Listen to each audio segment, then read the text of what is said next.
El 14 de marzo de 1943, amaneció gris en el pequeño pueblo de Verdad, al norte de Francia. Una fina neblina cubría las calles empedradas, y el eco distante de los trenes militares rompía el silencio de la madrugada. En medio de esa atmósfera tensa y pesada, típica de la ocupación alemana, un niño de 9 años llamado Tomás se preparaba para un día más de escuela, sin saber que sería el llamado de su madre. Émilie moró, lo ayudó a abotonarse el abrigo marrón que le quedaba corto. Le dio un beso en la frente, como cada mañana, y lo acompañó hasta la puerta de la casa. Era mujer joven, de rostro afligido por los ecos de guerra, pero con una dulzura que brillaba en su mirada cuando veía a su hijo. Ve directo a casa de Madame Lefebvre, le dio. Ella te llevará luego a la escuela, como siempre. Sí, mamá, respondió Tomás, colgándose la mochila de cuero al hombro. Émilie se quedó en la puerta viendo a su hijo aliarse por la calle Hameda, sin imaginar que sería la última vez que lo vería con vida. Madame Lefebvre, la vecina del número 17, esperaba a Tomás para llevarlo junto a su nieta a la escuela. Pero Tomás nunca llegó. Al principio pensó que quizás Émilie lo habría llevado directamente. Sin embargo, cuando llegó a la escuela con su nieta, preguntó y nadie había visto a Tomás al salir de clases, preocupada, fue directamente a casa de Émilie. Al escuchar que Tomás no había estado con ella, ambas mujeres se miraron con horror. ¿Y si lo tomó algún soldado? Susurró Lefebvre, no digas eso. Gritó Émilie, temblando. El corazón de una madre puede sentir el vacío. Antes que la razón lo confirme. Aquella noche, Émilie recorrió cada rincón del pueblo, preguntando por su hijo. Nadie lo había visto. Nadie lo escuchó gritar. Nadie oyó pasos extraños. Los días siguientes estuvieron marcados por el sonido incesante de pasos, de puertas que se abrían, de madres que apretaban más fuerte la mano de sus hijos. El reloj de la torre marcaba cada hora con un eco fúnebre. El pueblo entero se volvió en solo susurro. ¿Dónde está Tomás? Los gendarmes comenzaron la búsqueda formal. Revisaron pozos, graneros, los bordes del bosque, usaron perros. Incluso interrogaron a mendigos y a algunos soldados alemanes. Pero nada se habría escapado, dio uno de los oficiales. Encogidos de hombros. O se ahogó en el río, dio otro con frialdad. Émilie no podía aceptar esas respuestas. Tomás no era un niño que se escapaba. ¿Y si hubiera caído al río? Alguien habría escuchado el gio al tercer día, luego un rayo de esperanza. Un niño pequeño, de apenas 7 años, aseguró haber visto a Tomás cerca del bosque de Saint-Michel, junto a un hombre alto con una chaqueta larga. No recordaba su rostro, pero decía que el hombre no era del pueblo. ¿Estás seguro? Le preguntó Milly. El niño asintió, con los ojos abiertos de miedo, pero la policía ignoró el testimonio. Fantasias infantiles, dijeron.fue. Entonces cuando apareció Jakob Reinhardt, un soldado alemán joven, con cara de no haber conocido en el horror completo de la guerra. Su francés era torpe, pero sus intenciones parecían sinceras. He oído hablar del niño, le dio a Émilie. Quizás pueda ayudar al principio. Émilie sintió rabia. ¿Cómo podía un alemán ofrecer la ayuda cuando eran ellos quienes habían invadido su país? Pero algo en la voz de Jakob, en sus gestos cuidadosos, la hizo dudar. Aceptó. Juntos comenzaron a buscar en lugares que nadie más revisaba. Tunnels antiguos, Bodegas olvidadas, una cabana abandonada junto al lago. Jakob lavaba una linterna y un pequeño mapa. Tenía experiencia explorando lugares ocultos. No soy como ellos, le dio una noche mientras caminaban por la ribera del río. Si desapareciera, no podría vivir. Émilie no respondió, pero sus ojos se humedecieron. Una semana pasó. La búsqueda oficial se detuvo. Los soldados se retiraron. Los vecinos comenzaron a mirar a Émilie con compasión. O con fastidio. Pero una madre no olvida. Cada noche encendía una vela en la ventana, por si su hijo estaba vivo y lograba verla. Algunas veces creía oír pasos. Otras veces pensaba escuchar su voz. Pero siempre era el viento, o su mente traicionera. Mientras la esperanza se debilitaba, una certeza crecía en el fondo de su corazón. Tomás no se había perdido. A Tomás se lo habían lavado, y quien lo chazio.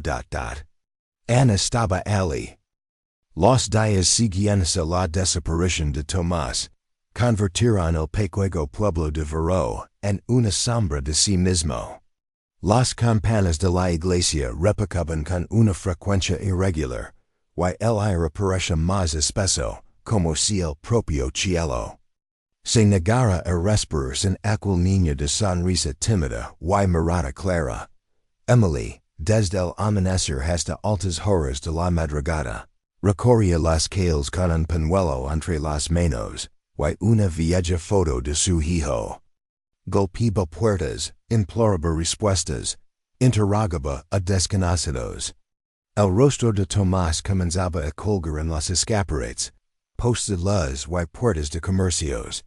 Una imagen en blanco y negro, con la palabra desaparecido escrita en grandes letras rojas debajo. La gendarmería local organizó un operativo de búsqueda más formal. Se dividieron en grupos, algunos con perros rastreadores, otros con linternas y mapas. Explorarían los alrededores del bosque, el lecho del río y los campos de cultivo.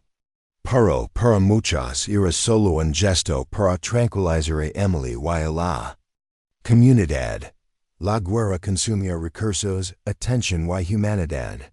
Un niño más o menos no alteraba las prioridades del régimen. Madame Lefebvre, en línea de culpa por no haber vigilado la llegada de Tomás, se ofreció como voluntaria en los grupos de búsqueda. Ella misma organizó una vigilia silenciosa en la plaza central, donde se reunieron decenas de mujeres y algunos hombres del pueblo, todos con velas y miradas hundidas. Fue durante esa vigilia cuando Jakob Reinhardt, el joven soldado alemán, volvió a acercarse a Émilie. He conseguido un permiso para patrullar fuera del pueblo durante 3 días. Le dio. Quiero ayudar de verdad. Émilie lo observa unos segundos sin hablar. A esas alturas, cualquier ayuda era bienvenida, incluso la del enemigo. Asintió con un suspiro. A la mañana siguiente, partieron juntos hacia el bosque de Saint-Michel. Jakob lavaba una mochila con agua, cuerdas, una linterna, una pequeña brújula y un cuaderno donde había dibujado una especie de mapa con posibles rutas de escape, escondites naturales y zonas poco exploradas. Aquí, dio señalando un punto. Hay una cabana abandonada desde antes de la guerra. Nadie la ha revisado en. Caminaron durante horas entre los árboles grises, envueltos en un silencio solo interrumpido por el crujir de las hojas secas, bayosas bodas. La cabana estaba cubierta de maleza, con ventanas rotas, y un olor rancio. A humedad y abandono.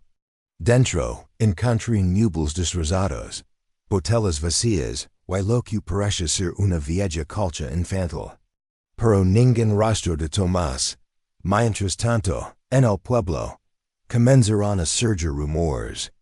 Una mujer juró haber visto Un hombre extrago rondando cerca de la estación de tierra el mismo día de la desaparición. Otro vecino aseguró que escuchó un automóvil por la noche, algo poco común. Dado el racionamiento de gasolina, que le pareció ver una figura pequeña en el asiento trasero. Pero cuando los gendarmes siguieron esas pistas, ninguna levó. Nada concreto. No había matrícula, no había rostros, no había evidencia. Solo palabras en el aire y la desesperación de Émilie comenzó a transformarse en otra cosa, sospecha. Empezó a fiarse más en la gente del pueblo. Quien evitaba mirarla a los ojos, quien parecía saber más de lo que decía. Un día, mientras recorría las calles traseras del mercado, notó a un carnicero, un hombre robusto y serio, que siempre había sido amable con Tomás. Girar rápidamente la cabeza al verla, lo confrontó sin pensarlo. ¿Sabe algo? ¿Lo vio ese día? Claro que no. Respondió él, nervioso. Yo estaba aquí todo el día. Pero Émilie no le creyó del todo. Jakob, por su parte, también empezó a hacer preguntas. Discretamente, hablaba con otros soldados. Algunos se burlaban de él por su obsesión con un niño francés. Uno de ellos, el ciabo Fritz, le dio en voz baja, quizás lo encontraron demasiado curioso, ¿entiendes? Hay cosas que es mejor no tocar. Jakob lo miró fijamente. ¿Estás diciendo que fui un soldado? Fritz no respondió. Solo se alejó. Pasaron 2 semanas una tarde, mientras exploraban un túnel subterráneo cerca del viejo molino. Jakob y Émilie encontraron algo perturbador.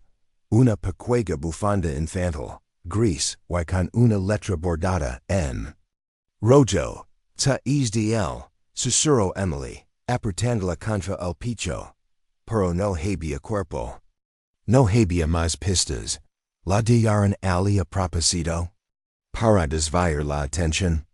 Émilie comenzó a creer que alguien estaba jugando con ella. Que alguien en el pueblo sabía la verdad. Y que cada día de silencio era parte de un castigo cruel. El tercer domingo tras la desaparición, el párroco del pueblo organizó una misa por el alma de Tomás. Algunos acudieron con flores, otros con remordimiento, pero muchos con miedo. Porque el silencio que cubría el caso era más denso que él. Luta. Jakob, sentado al fondo de la iglesia, observaba los rostros. Buscaba señales. Un tic, un temblor, una mirada que no encajara, y por un instante, la vio, un hombre, delgado, con ojos claros y manos grandes, sentado solo en la esquina izquierda. Observaba fijamente el altar, pero tenía los nudillos blancos de tanto apretar. El banco. Al terminar la misa, salió rápido por la puerta lateral. Jakob lo siguió, pero lo perdió entre los callejones. ¿Quién es? Preguntó luego. Se llama Paul Vernet, respondió Madame Lefebvre. Vive cerca del bosque, no habla mucho. Trabaja para los alemanes desde 6 meses. Un colaborador, Jakob frunció el ceño. Yo tenía un nombre. Y un nuevo presentimiento. Esa noche, Émilie sonó con su hijo. Estaba sentado en el borde de su cama, con la misma ropa del día en que desapareció. La sonreía, pero sus ojos estaban apagados. Cuando ella intentó tocarlo, él susurró. No estoy lejos. Y se desvaneció como el humo. Émilie despertó. Llorando. El amanecer en no había llegado. Se levantó, fue hasta la ventana y encendió una vela más. Y por primera vez, sintió que la verdad no estaba enterrada. Estaba escondida, muy cerca. Y comenzaba a salir a la luz. El caso de Tomás ya no era solo un misterio doloroso. Era una herida en el corazón de Veró. Las miradas se volvían más intensas, las palabras más cuidadosas, las calles más silenciosas. Todos sabían que algo terrible había pasado, pero nadie se atrevía a decirlo en voz alta. El culpable podía estar entre los dado el nombre de Paul Vernet. Empezó a circular con más frecuencia entre susurros. Un hombre solitario, de movimientos rápidos y mirada hidiza. Era originario del sur, pero se había establecido en Veró hacía apenas un año. Trabajaba como traductor para los alemanes, y tenía acceso a zonas del pueblo cerradas para los civiles. Jakob no lo había vuelto a ver desde la misa, pero cada vez que preguntaba por él, las respuestas eran vagas. No se met con nadie. Pasa mucho tiempo fuera. Dicen que tiene lives del viejo hospital. Émilie, por su parte, comenzó a leer un pequeño cuaderno. Anotaba nombres, lugares, fechas, cosas que recordaba o que alguien le decía al pasar. Sentía que se organizaba las piezas, todo encajaría. Pero faltaban demasiados fragmentos. Una tarde, mientras hablaba con la dueña de la panadería, escuchó algo que la congeló. El señor Vernet compró cuerda, clavos y una linterna 2 días antes de que Tomás desapareciera. Émilie dejó caer el pan. ¿Está segura? Sí. Me pareció raro, porque no suele comprar esas cosas aquí. No se fue directamente a buscar a Jakob. Lo encontró en el cuartel. Revisando mapas. Necesitamos entrar a su casa, le dio sin rodeos. ¿Y si está armado? ¿Y si no encontramos nada? Preguntó él. Prefiero correr el riesgo a quedarme con esta duda. Jakob asintió lentamente. Tenía miedo. Pero también sabía que la guerra no se ganaba solo con armas, sino con actos de valor. Y aunque pequeño, era uno de los al día siguiente. Aprovecharon que Vernet había salido del pueblo. Jakob, con la excusa de una inspección militar, consiguió acceso a la vivienda. Era una casa de 2 plantas, vieja pero bien cuidada. Dentro, el aire olía a humedad y a papel viejo. Todo parecía en orden. Hasta que llegaron al desván. Allí encontraron una caja de madera cerrada con candado. Jakob lo forzó con una palanca. Dentro había documentos en alemán, mapas del pueblo, fotos de almacenes y una bufanda gris, igual a la de Tomás. Pero no tenía letra bordada. Émilie la tomó entre sus dedos. No podía asegurar que fuera la misma, pero el corazón la palpitaba con fuerza. Había algo más. Un cuaderno pequeño, con anotaciones crípticas. Fechas, iniciales, coordenadas. Tomaron todo lo que pudieron y salieron antes de que Vernet regresara. Esa noche, mientras analizaban el cuaderno, Jakob notó algo. Esta fecha coincide con el día que desapareció otro niño en el pueblo vecino, el año pasado. ¿Otro niño? Sí, nunca se supo qué pasó con él.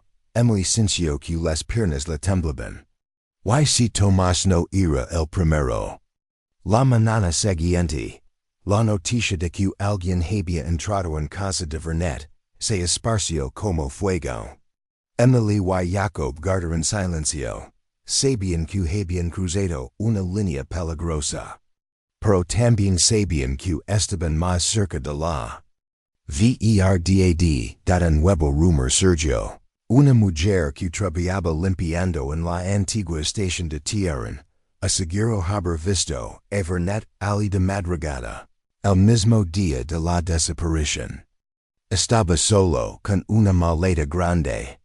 Nadie más lo acompañaba. Lo vi dejar algo en el vagón vacío.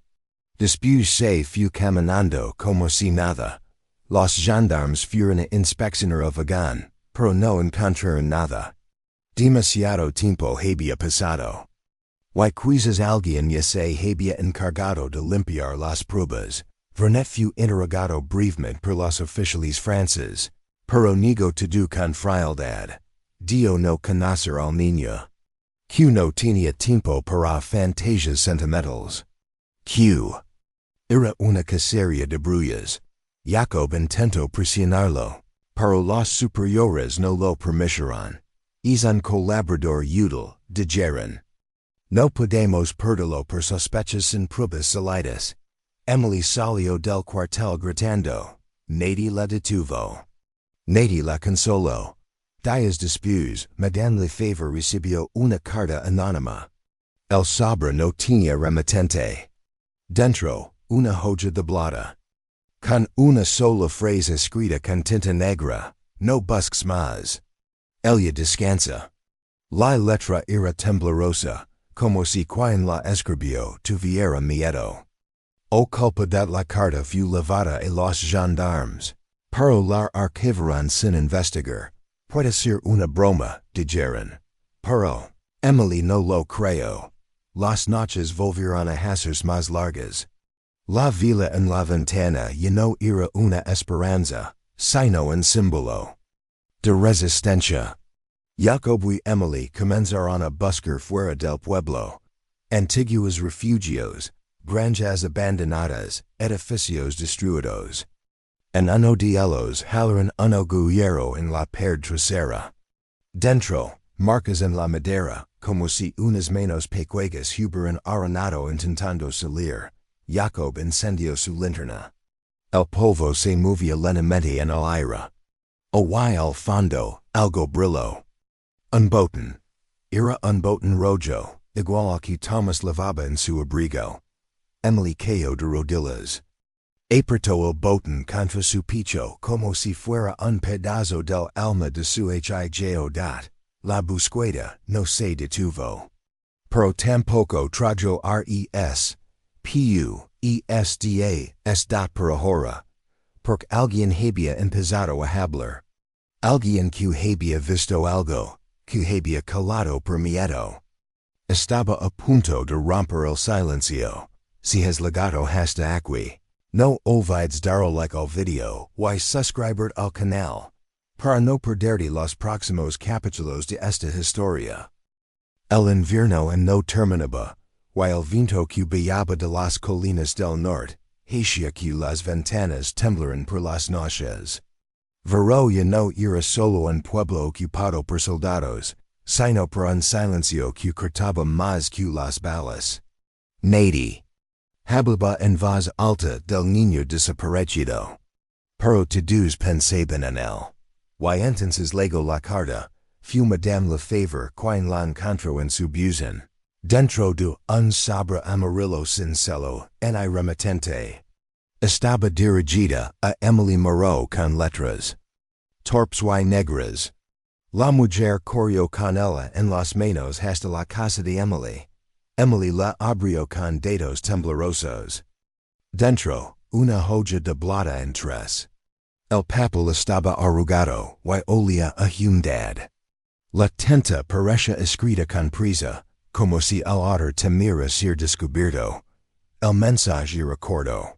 Apenas 4 líneas, no se perdió. Busca donde el agua. Duerme bajo la cruz rota del molino, pero ven sola. Émilie leyó esas palabras una y otra vez. Jakob, a su lado, le pidió verla, pero ella negó con la cabeza. Si dicen que vaya sola. Iré sola, murmuró. No puedes ir sin protección, insistió él. Si es una trampa, ya me habrán ganado. Pero si es verdad.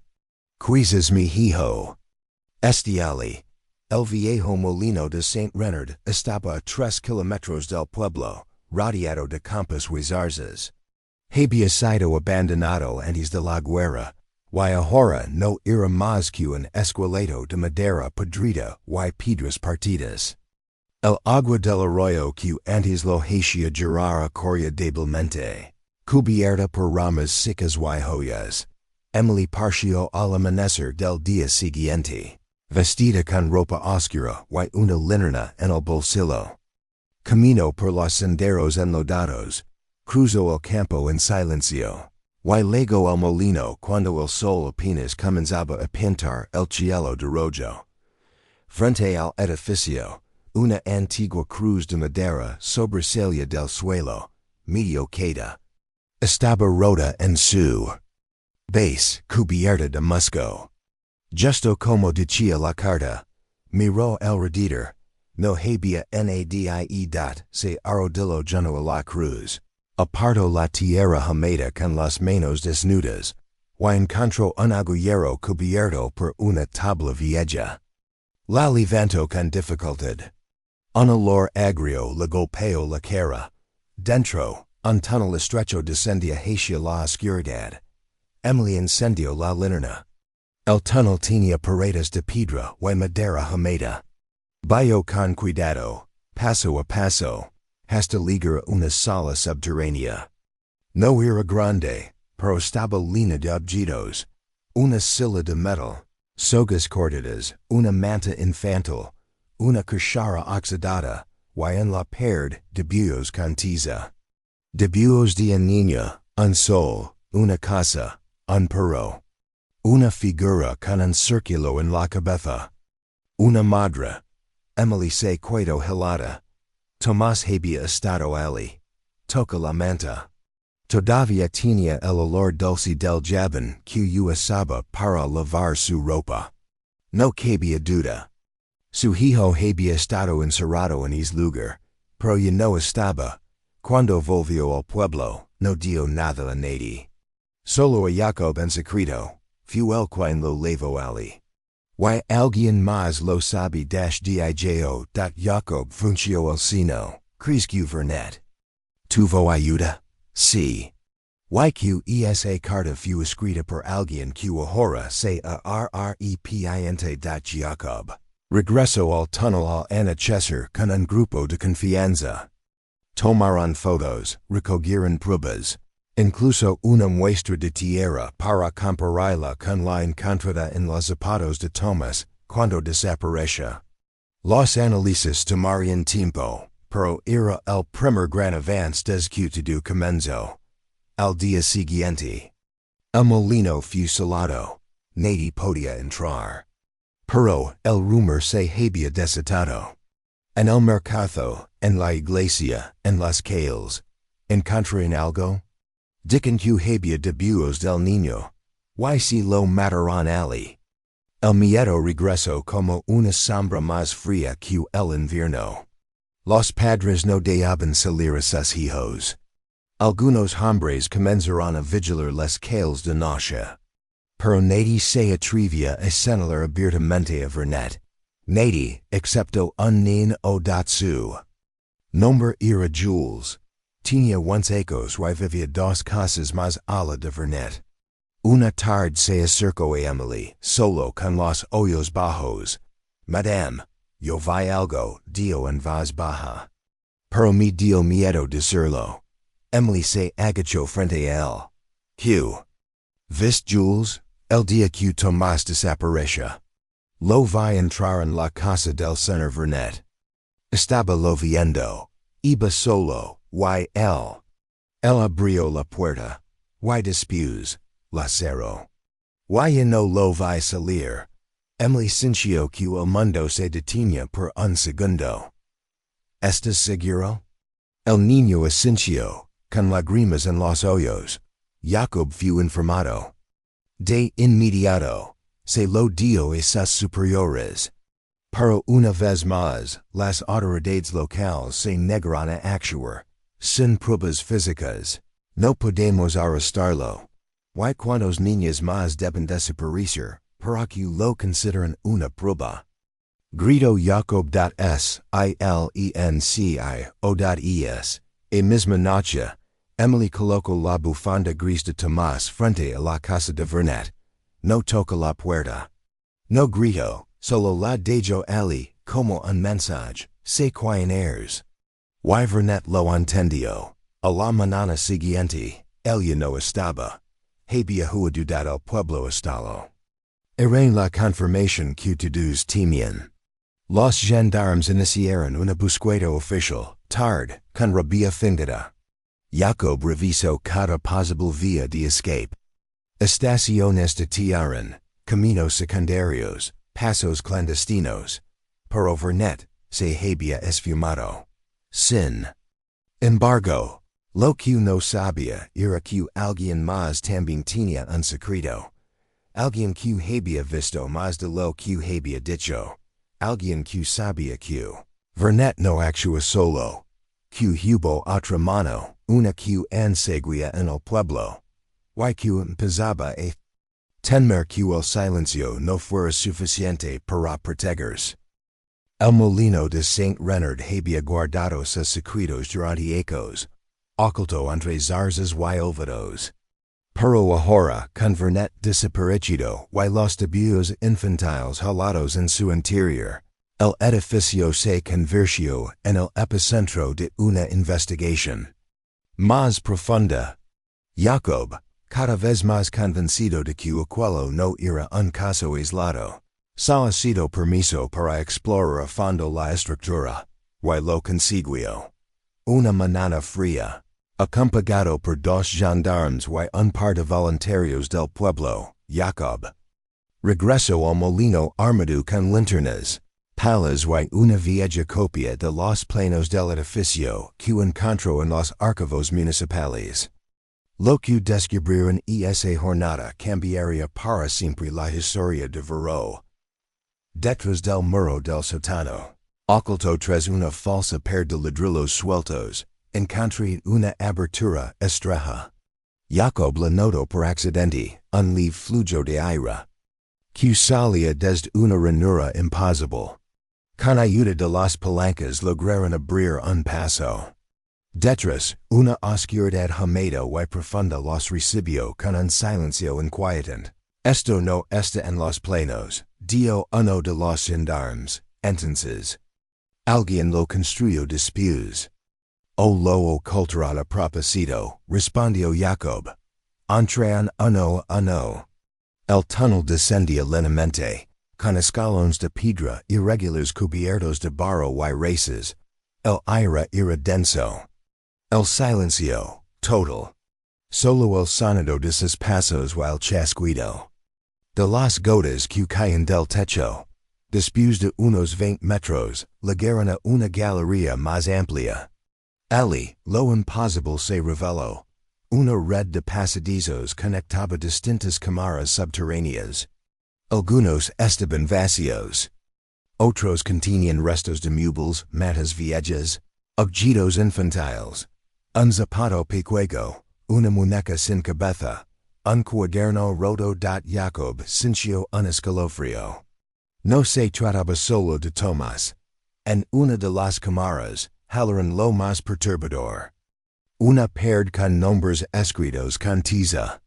Algunos eran legibles, otros se habían borrado por la humedad. Pero al menos 4 nombres estaban claros.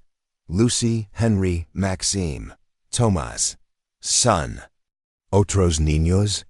Susurró uno de los voluntarios, Pérez. QC dio Jakob, tragando saliva, Maxime.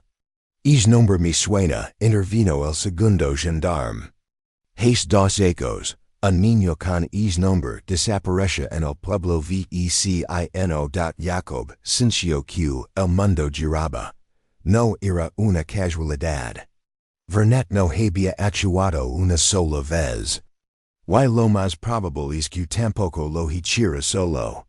En uno de los rincones encontraron una caja metálica oxidada, dentro fotos. Fotos antiguas, en blanco y negro, algunas borrosas, niñas, en distintas poses, algunos sonrientes, otros claramente asustados. Ninguna tenía fecha, pero una coincidía exactamente con el rostro de Tomás.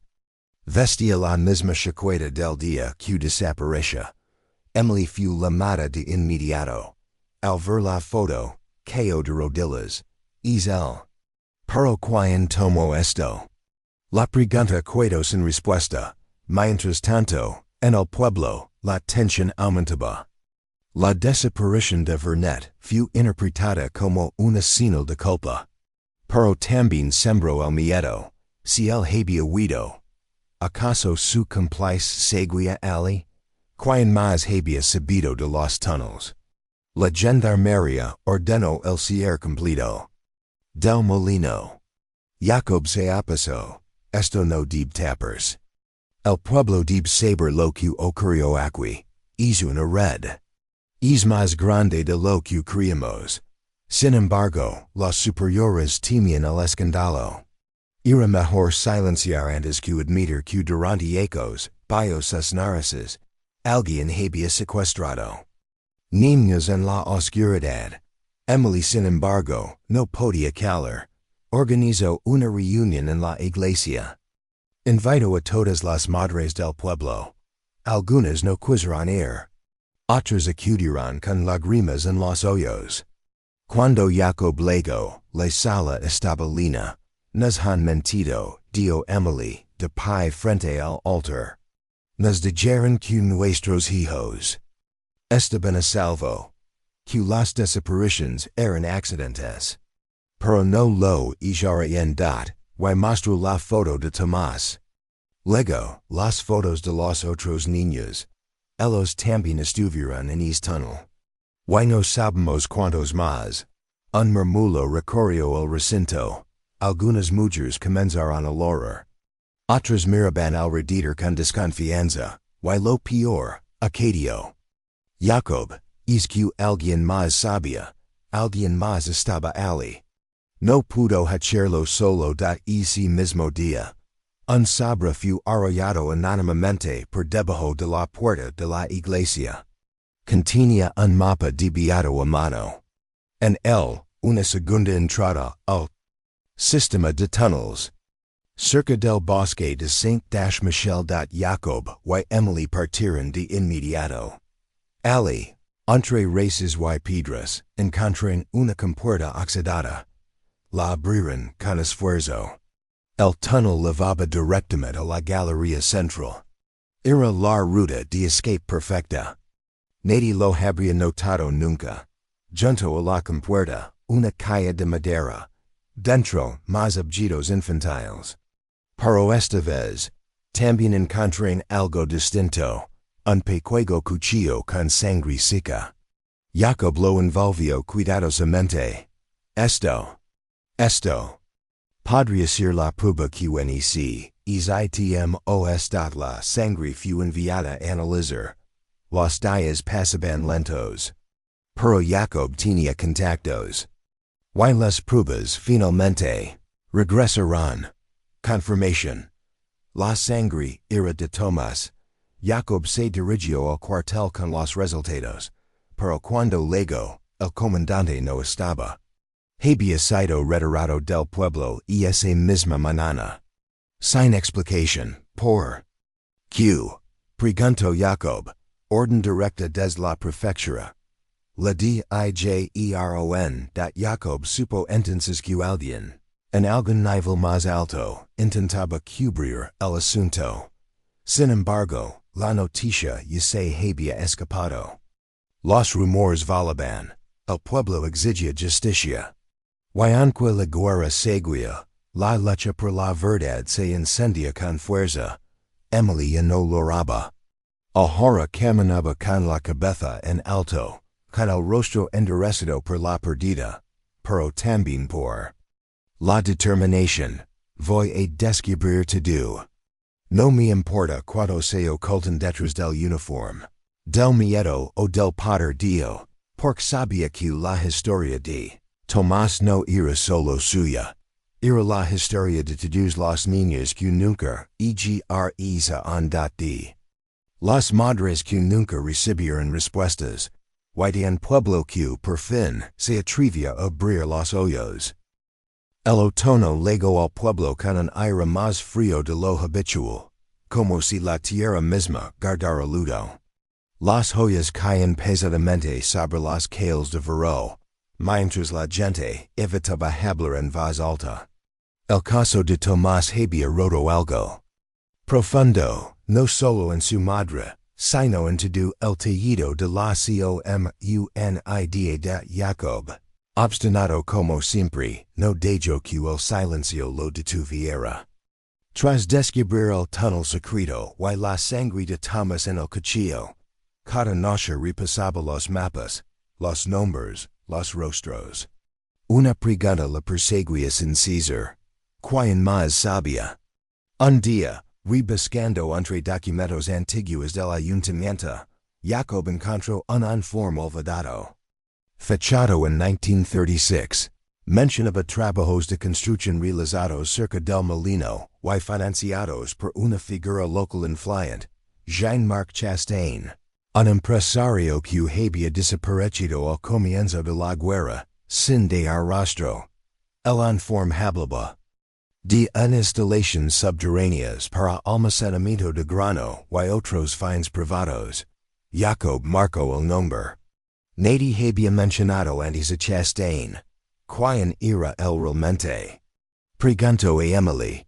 Solo recuerdo que mi padre decía que era un hombre poderoso. Tenía terrenos negocios. Y muchos aziel encios de Jakob fue buscar los ancianos del pueblo. Uno de ellos, el señor August, de 91 años, accedió a hablar. Chastain no era solo un empresario, dio con voz temblorosa. Había rumores de que organizaba reuniones en su finca. Solo hombres.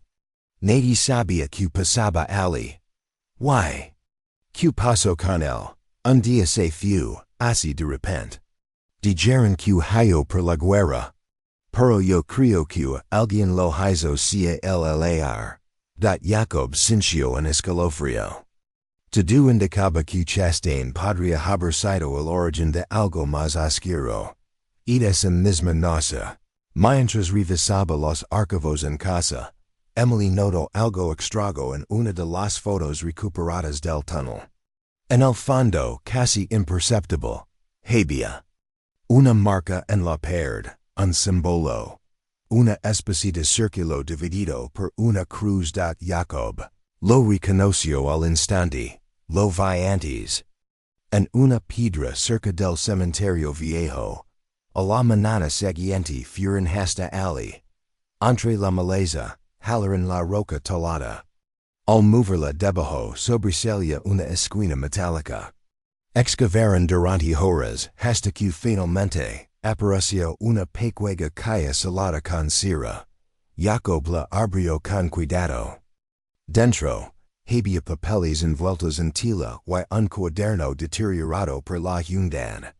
Las primeras páginas estaban ilegibles, pero más adelante pudieron leer. Todo comenzó como un juego de poder, pero luego, algunos cruzaron la línea. Tomás. No fue el primero, ni el último. Era un diario. El diario de alguien que había estado dentro. Alguien que conocía a las víctimas. Y a los culpables, firmado, JMC. Jean-Marc Chastain. El diario relataba reuniones secretas entre 1935 y 1940. Describía como, aprovechando el caos de la guerra, algunos hombres del pueblo, hombres con dinero, influencia y exceso, usaban los túneles para cometer crimes impensables. Chastain, en las últimas páginas, confesaba haber intentado detenerlo todo, pero fue amenazado. Por eso murmuró Jakob. Y por eso dejaron el caso de Tomás sin resolver. El cuaderno también nombraba a alguien más. Capitán Morel de Jakob. Se detuvo. Es nombre lo conocía. Había sido jefe de la gendarmería local.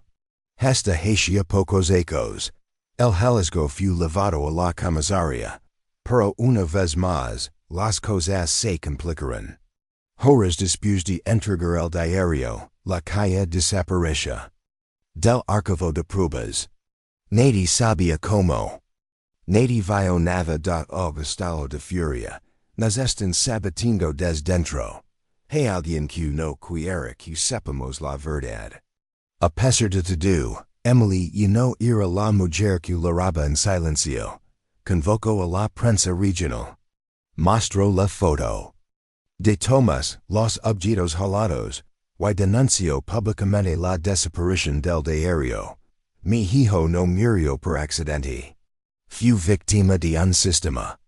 Y no me calari. La historia llegó a oídos de un periodista de París, Antoine Leclerc, conocido por investigar crimes enterrados por el Estado. Leclerc vaya a Veró, habló con Jakob, con Émilie, y recorrió los túneles. Esto es más grande de lo que pensaba yo. Pero vamos a sacarlo a la luz. Días después, un nuevo giro estremeció al pueblo. Un niño de 11 años Matthew desapareció de su casa en medio de la noche. Los fantasmas del pasado regresarán con fuerza. Otra vez no, susurró Émilie, apretando los puños. Jakob no esperó órdenes. Corrió hacia el bosque de Saint-Michel, acompañado de Leclerc. Sabía que si los túneles seguían siendo usados, el niño podría estar allí. En con vida. Exploran una sección que hasta entonces no había sido revisada. El aire era en más denso. El suelo, inestable. 3 horas de búsqueda, escucharon un sonido, un leaf saloso, detrás de una puerta oculta tras secos podridos, encontraron a Matthew, atado pero ileso. Está vivo. Gritó Jakob. El niño temblaba. Sus ojos, llenos de terror, miraban al vacío. ¿Quién trajo aquí? Le preguntó Leclerc. Matthew apenas pudo susurrar una palabra. El hombre del abrigo negro. Jakob sintió que el corazón se le detenía. No era verne. No era Chastain. Alguien más seguía el ibr. La búsqueda de la verdad acababa de CMB. Y no se trataba solo de descubrir lo que pasó con Tomás. Ahora, también se trataba de detener un monstruo que encaminaba entre ellos. La desaparición de Matthew estremeció a todo Veró. Ya no había duda, el peligro seguía acechando en las sombras. Y el silencio complace de muchos había permitido que el mal creciera en el corazón del pueblo. Émilie y Jakob sabían que debían actuar rápido, antes de que fuera demasiado tarde. El hombre del abrigo negro se había convertido en una figura temida y misteriosa. Nadie sabía quién era, pero los pocos indicios apuntaban a alguien conocido. Las pistas eran escasas pero intensas. Una huella en el barro, una leva oxidada, un viejo reloj de bolsillo. Jakob comenzó a hacer preguntas escondidas. Visitó a los vecinos más antiguos, revisó archivos policiales, y hasta logró acceder a los registros secretos que se mantenían ocultos en la prefectura. Fue entonces cuando encontró una foto antigua. Un grupo de oficiales, entre ellos el capitán Morel, el hombre nombrado en el diario de Jean-Marc Chastain. Y junto a él, un hombre vestido con un abrigo negro, que parecía vigilar cada movimiento. Émilie, al conocer esta revelación, recordó historias que había escuchado en su infancia. El capitán Morel era temido por su dureza y su obsesión por el control. Se decía que hacía lo que fuera necesario para mantener el orden durante la guerra, sin importar las consecuencias. Pero lo que nadie sabía era que Morel tenía una red de colaboradores, y que muchos de ellos seguían ocultos entre la gente común de la noche en que decidieron actuar. Émilie y Jakob planearon una vigilancia.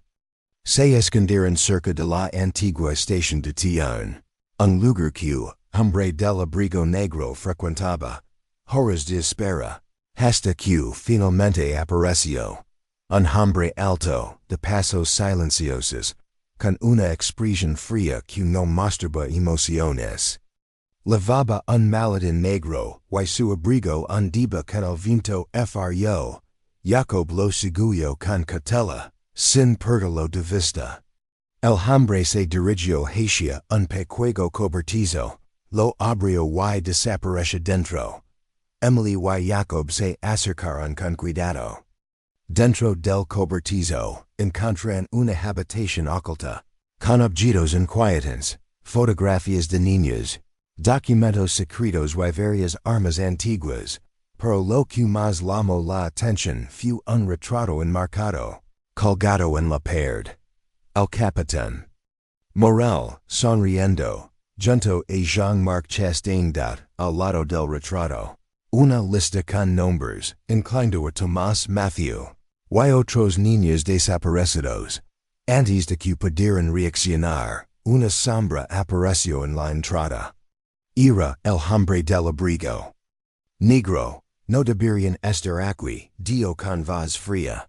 Esto termina ahora. Se desató una pelea. Jakob logró desarmarlo. Mientras Émilie llamaba a la gendarmería con el móvil que había escondido. Minutos después, llegaron refuerzos y arrestaron al hombre. Durante el interrogatorio, el detenido confesó ser un antiguo colaborador del Capitán Morel, encargado de silenciar a quien se interponían. Reconoció haber participado en las desapariciones, incluyendo la de Tomás y Matthew, pero aseguró que Morel tenía poder en la región, y que la red era más grande. De lo que parecía dar la noticia del arresto se difundió rápidamente. La comunidad empezó a respirar, aunque el dolor permanecía. Émilie, con lágrimas en los ojos, sabía que la batalla no había terminado, pero por primera vez, sentía que la justicia se estaba dando. Para mi hijo, y para todos los niños que nunca volverán. Y así. Bajo el cielo gris de verano, una luz tímida empezó a brillar. La verdad, aunque tardía y dolorosa, empezaba a abrirse camino entre las sombras. La detención del hombre del abrigo negro sacudió los cimientos de verano. Por primera vez en ecos, el pueblo sintió que la justicia podía abrirse camino entre la niebla del miedo y el silencio por la guerra y la traición. Pero también fue el inicio de una tormenta que sacudía a la superficie verdades. Ocultas y dolores profundos. En la comisaría, las confesiones comenzaron a ligar con fuerza. El detenido habló sin reserva sobre la red oculta que operaba bajo el amparo de figuras poderosas, incluyendo al capitán Morel. Describió cómo los túneles se habían utilizado no solo para esconder a los niños, sino también para proteger a aquellos que abusaban de su poder sin temer a las consecuencias. Jakob y Émilie escuchaban con atención, anotando cada detalle que pudiera ayudar a desmantelar la estructura corrupta que había mantenido el horror. Durante tantos ecos, el hombre del abrigo negro relató que, tras el estallido de la Segunda Guerra Mundial, la confusión y el caos fueron el terreno ideal para que estas redes criminales prosperan. La presencia alemana en Veró, y la colaboración de ciertos personajes locales, permitieron que estas actividades fueran encubiertas con relativa facilidad. Mientras tanto, en el pueblo, el ambiente comenzaba a cambiar. Las familias que durante ecos habían calado por miedo ahora encontraban valor para hablar, para reclamar justicia. Reuniones clandestinas se organizaron en sótanos y casas de confianza, donde se compartían testimonios y se trazaban planes para apoyar a Émilie y Jakob. El periodista, Antoine Leclerc, intensifica sus investigaciones. En París, sus artículos comenzaron a presionar a las autoridades para que tomaran cartas en el asunto de manera definitiva. El caso de Tomás y los niños desaparecidos se convirtió en una noticia nacional, símbolo de una herida profunda. Que debia sanar para reconstruir el país. Mientras las investigations avanzaban, surgirán nuevos details sobre la red. No solo secuestraban niños para sus propósitos ocultos, sino que también se beneficiaban de la guerra para traficar información y materials, utilizando los túneles como vías de escape. Jakob encontró documentos que evidenciaban la colaboración de algunos oficiales con la Gestapo, y que muchos crímenes quedaron impunes por conveniencias políticas. Las detenciones en cadena se iniciaron en varios pueblos cercanos. Personas que se creían intocables fueron arrestadas, interrogadas y llevadas a juicio. Sin embargo, la red tenía sus raíces profundas, y muchos intentaron ocultarse o escapar. Émilie se convirtió en un símbolo de resistencia y valencia. A pesar de la tristeza constante por la pérdida de su hijo, nunca dejó de luchar. Organizó encuentros, participó en entrevistas, y ayudó a reunir pruebas que abrieron caminos para nuevas investigaciones. Uno de los momentos más emotivos fue la ceremonia en memoria de los niños desaparecidos. En la plaza central de Verdad, se plantaron árboles y se colocaron placas con los nombres de cada uno. Émilie dio un discurso que conmovió a todos los presentes. No olvidaremos a quien se fueron, y permitiremos que su historia se pierda en el olvido. Que esta tierra se testigo de nuestro compromiso por la verdad y la justicia. Pero la búsqueda no terminaba ahí. Jakob y Émilie descubrieron que encontraban documentos ocultos en archivos secretos de París. Con la ayuda de Leclerc, lograron acceder a ellos y encontraron pruebas de órdenes superiores para encubrir los crímenes y proteger a los implicados. Esta revelación aumentó la presión sobre el gobierno provisional, que se vio obligado a abrir nuevas investigaciones y reforzar las medidas para garantizar la justicia. A pesar de las amenazas, los intentos de intimidación y la fatiga que provocaba esta lucha, la esperanza seguía viva. Cada paso dado hacia la verdad era un paso hacia la sanación del pueblo. Émilie, ya no solo madre en duelo, era ahora una guerrera que honraba la memoria de su hijo, y la de todos los niños que desaparecieron en una fría mañana de invierno. Jakob y Émilie recibieron una carta anónima. En ella había solo una frase: la verdad no siempre es fácil, pero siempre es necesaria. Sabían que su lucha no había terminado, pero también que no estaban solos. Mientras Verdad comenzaba a sanar, la historia de Tomás se convirtió en un símbolo para toda Francia. Una historia de dolor, pero también de coraje y justicia. La guerra seguía, pero la batalla por la verdad ganaba terreno. La justicia tardó en llegar, pero cuando lo hizo, fue implacable. El juicio contra los implicados en la red de secuestros y abusos en Verdad comenzó en una fría mañana de primavera, cuando encontraban vestigios del invierno en el aire.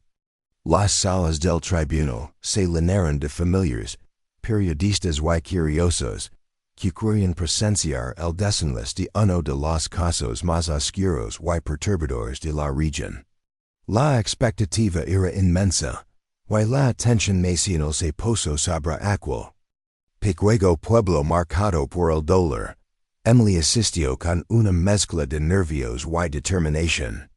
Durante años, su vida había sido una búsqueda incansable por la verdad y la justicia para su hijo Tomás, y para todos los niños desaparecidos. La lucha la había cambiado para siempre. Ya no era solo una madre en duelo, sino una voz valiente, que se negaba a permitir que el silencio ganara. Ahora, por fin, podía vislumbrar la posibilidad de anunciar, aunque sabía que ninguna sentencia podría devolverlos a sus seres queridos. Jakob. Siempre a su lado, se mantenía firme y concentrado. Consciente de que cada palabra, cada evidencia presentada, era una batalla más en el camino hacia la justicia. Los días previos al juicio estuvieron llenos de preparación intensa. Reunirán pruebas, revisarán testimonios, entrevistarán a más testigos, e incluso consultarán expertos forenses para analizar a fondo cada detalle halado en los túneles. Y en los documentos recuperados, el fiscal presentó el caso con una claridad y contundencia que dejó sin aliento a los presentes. Documentos oficiales, fotografías, confessions y testimonios llenaron la sala, dibujando un retrato de horror y corrupción que no dejaba lugar a dudas. Se expuseron las conexiones entre el capitán Morel, Jean-Marc Chastain y otros colaboradores, que, durante ecos, protegieron esta red de horror bajo la sombra de la guerra y la impunidad. Las imágenes de los túneles, con sus objetos infantiles, los dibujos en las paredes y los nombres escritos con tiza, se convertirán en pruebas clave que conmoverán profundamente a todos. Los acusados, hombres respetados en la comunidad y algunos, con cargos públicos, intentarán negar su responsabilidad. Tratarán de defenderse con excusas y coartadas, pero la evidencia era abrumadora.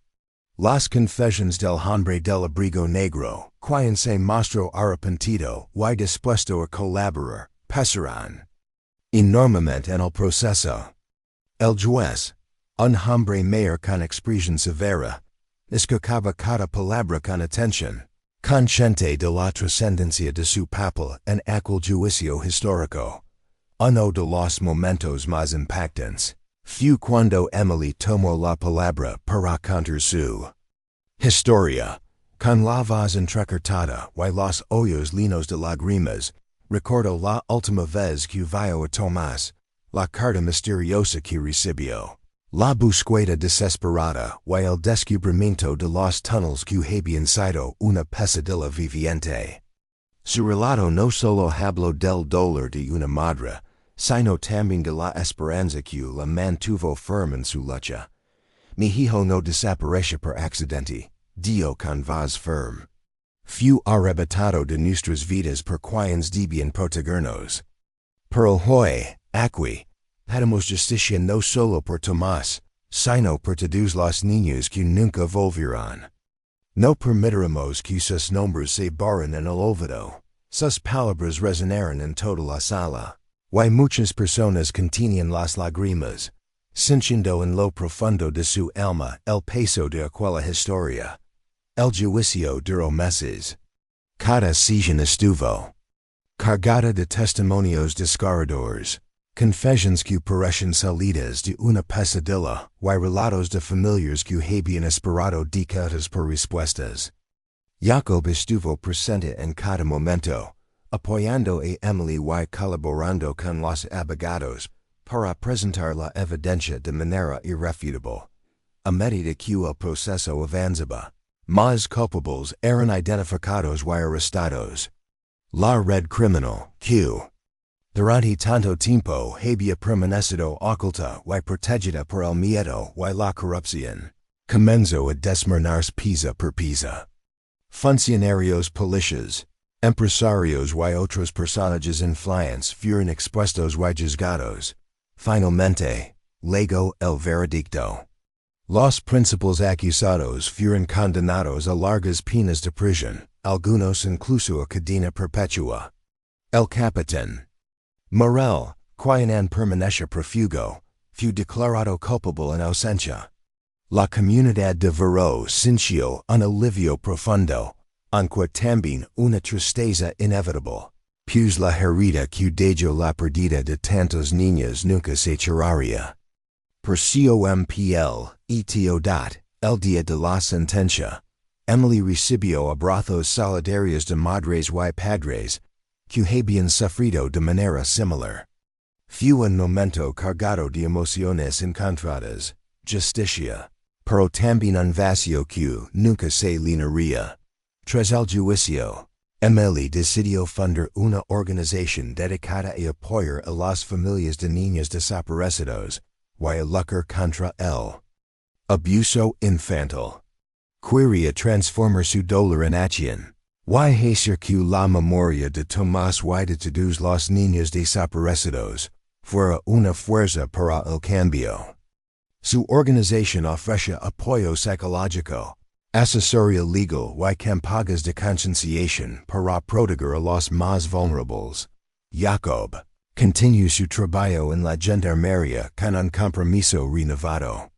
No solo perseguía delincuentes, sino que también educaba a la comunidad para prevenir futuros abusos. Su experiencia con el caso de Tomás lo había transformado profundamente. Y ahora entendía la importancia de la vigilancia y la empatía. El pueblo de Verdad, aunque marcado por la tragedia, comenzó lentamente a reconstruirse. Se realizaron eventos públicos para recordar a las víctimas. Se establecieron programas educativos en las escuelas, y se promovió una cultura de protección y denuncia. La memoria colectiva fue el pegamento que unió a la comunidad, dándoles fuerza para enfrentar el futuro. Una tarde, Émilie visitó el árbol que había plantado en memoria de Tomás en la plaza central. Observa las hojas moviéndose con la brisa mientras el sol se ocultaba lentamente detrás de las colinas.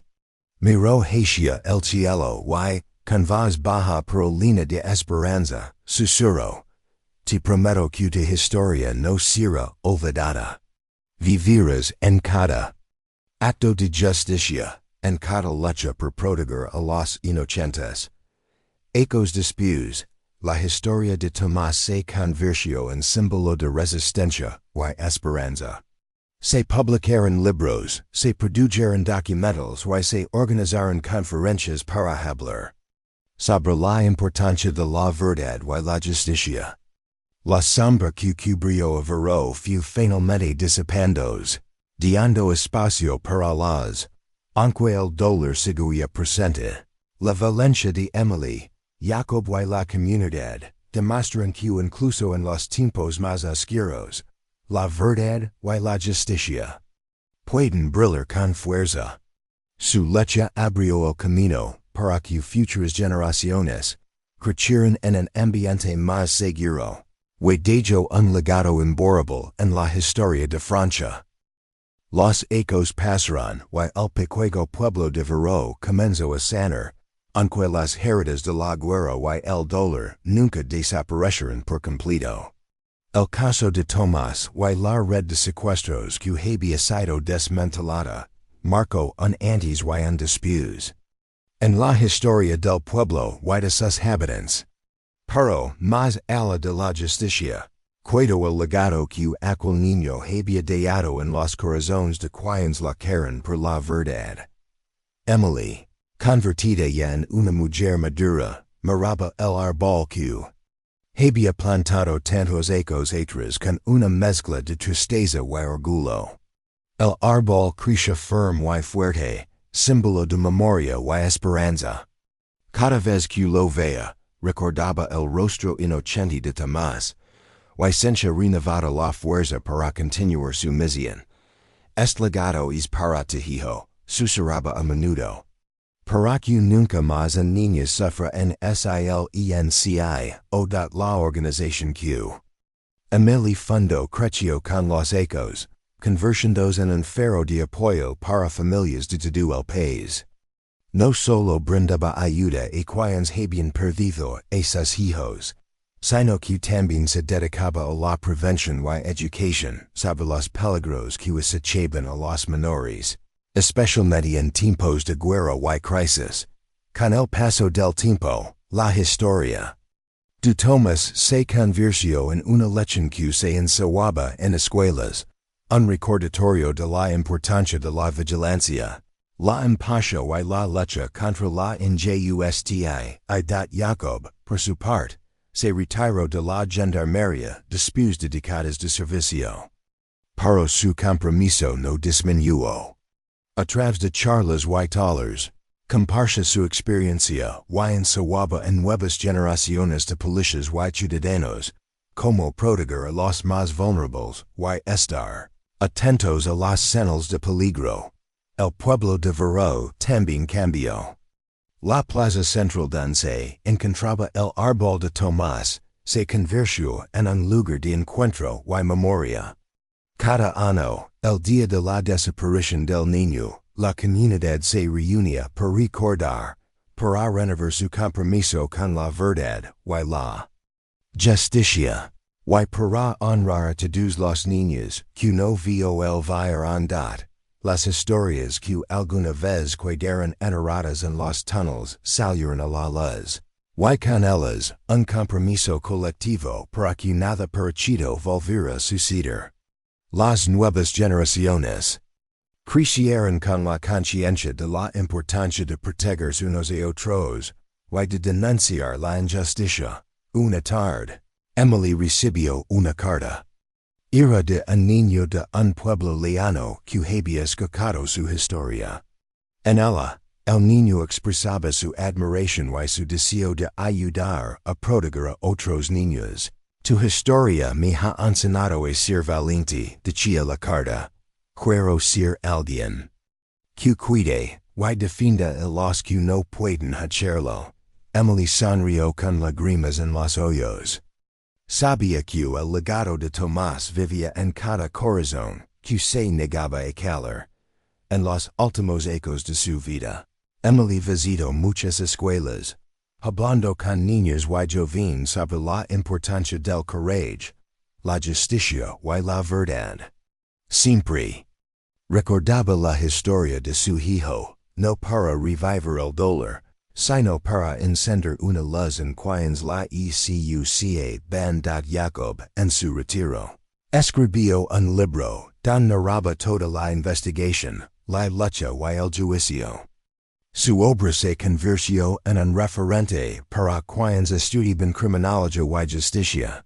Un testimonio real de que la perseverancia y la valencia pueden cambiar destinos. En una fría mañana de otoño, cuando Émilie ya era una anciana, se reunió junto a Jakob y otros miembros de la comunidad para inaugurar un pequeño museo en memoria de los niños desaparecidos durante la guerra. El museo contenía fotos, objetos, documentos y relatos que mantenían viva la memoria de aquellos ecos oscuros. Este museo es para que nunca olvidemos, dijo Émilie. Para que las futuras generaciones sepan que la verdad y la justicia son la mejor forma de honrar a quienes sufrieron. Mientras caminaba por las salas del museo, Émilie sintió que, aunque el dolor seguía allí, también había una profunda paz. El legado de Tomás no solo era una historia de pérdida, sino también de esperanza, lucha y redención. Y así, en aquel pequeño pueblo que había conocido la oscuridad, la memoria de un niño llamado Tomás se convirtió en luz para el futuro. Su historia, contada y recordada, enseñó a generaciones enteras que la verdad puede romper cadenas, que la justicia puede sanar heridas y que el amor de una madre puede mover montañas. Gracias por acompañarnos hasta aquí. No olvides dar like al video y suscribir para seguir descubriendo historias que inspiran y emocionan.